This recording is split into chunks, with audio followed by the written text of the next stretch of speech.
So let's try this again. One more time. Whenever you're ready, boss. If you wanna, I don't know if you wanna ask the question again or. Yeah, so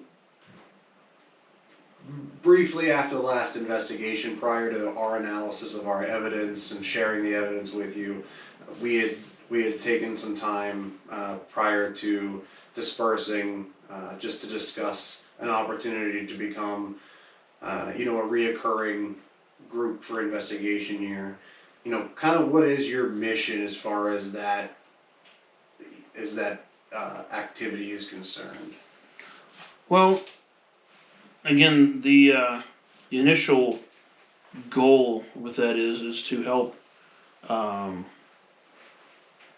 raise awareness of that there are items out there that do harbor energy, good and bad. That I wanted to have teams or individuals to come in that I have confidence in, that will take it seriously. Individuals that I would trust with the integrity of the collection, to gather evidence, whether a lot or a little, and present the evidence for anyone who's interested in seeing it, and sharing their evidence basically. So Steve, I know I speak for all of us at Iron City when I say we appreciate somebody like yourself that has a very healthy respect for things that we don't fully understand, and the mission of trying to bring some sort of sense to what can't be explained. So like I said, I speak on behalf of Iron City when I say thank you for being one of the good ones.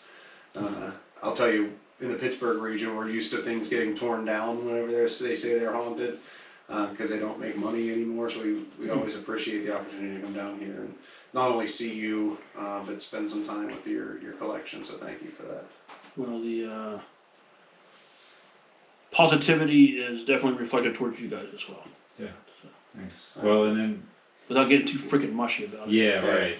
Hey, But I think we can hug it out later. It's fine. But really, and I think if you're somebody who's trying to take the subject matter seriously, which I think all of us are, is why we are going to work so well together, is because you have kind of a dream scenario for both parties, because as a curator of objects that could be potentially active, having a group that comes in to potentially gather your evidence consistently is super useful. But also as investigators, it seems to be something that I haven't seen a lot. I see a lot of investigators jumping around all over the place to different places, and that's totally, I think, part of the allure is travel. But really, if you think about it, if you were trying to be scientific about it, having a specific location that is active and being able to revisit to have, scientific theory is always, the repeatable evidence.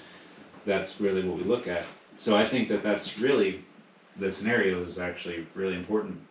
And I think that, I've been involved with the prison, and then ultimately with the prison and with, the museum now. I've worked with and have met, worked alongside with whatever, different groups and individuals that claim to be researchers, and but it's all about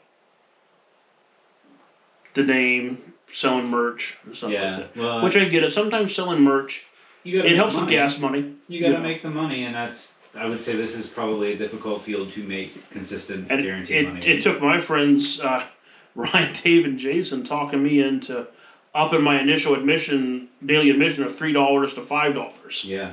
When I had my initial museum, they said you should get more. But I don't want to gouge people, because I'm thinking they're already going to the prison, right? Paying that, but. Well, and then when somebody who genuinely cares about actually documenting the phenomena, you're not trying to put a price tag on it, because you're trying to actually progress understanding too, which I think speaks to the genuine intention that you have about it.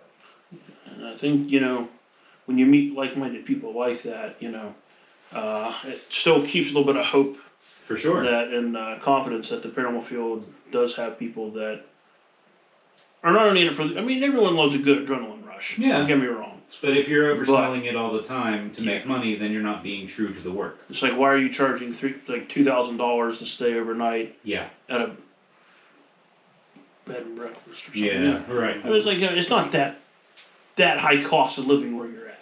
You could go stay at a very well accommodated hotel. For Oh, that money.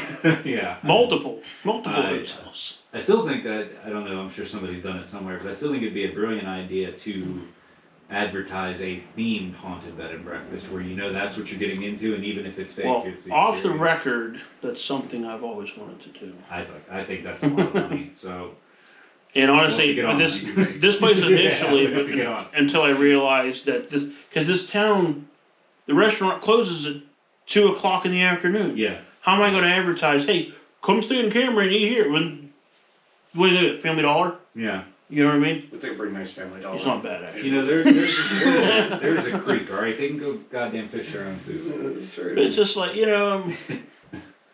it's something I've always wanted to do, and my take on it, it always seems I'm right before, or right after the curve.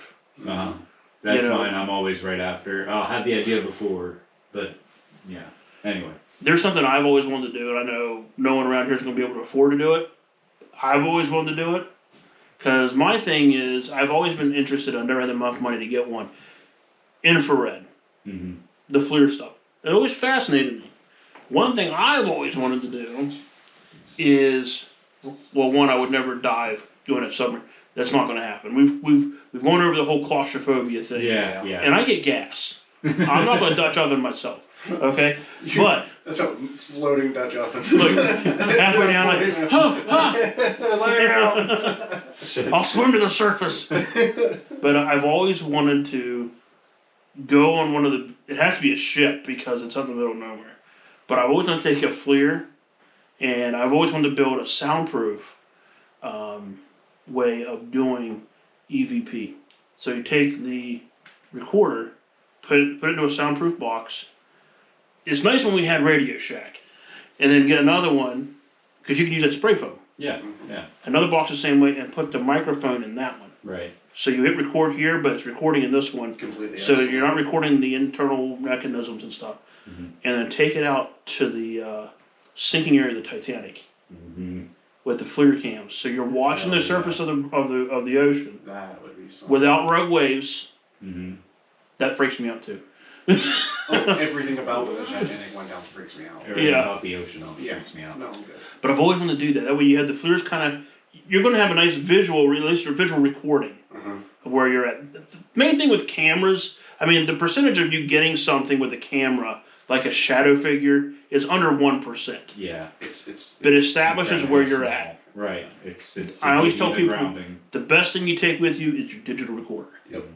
And none of that DR60 stuff. Yeah. A nice Olympic or Sony. Yep. Or Tascam. Tascams are nice.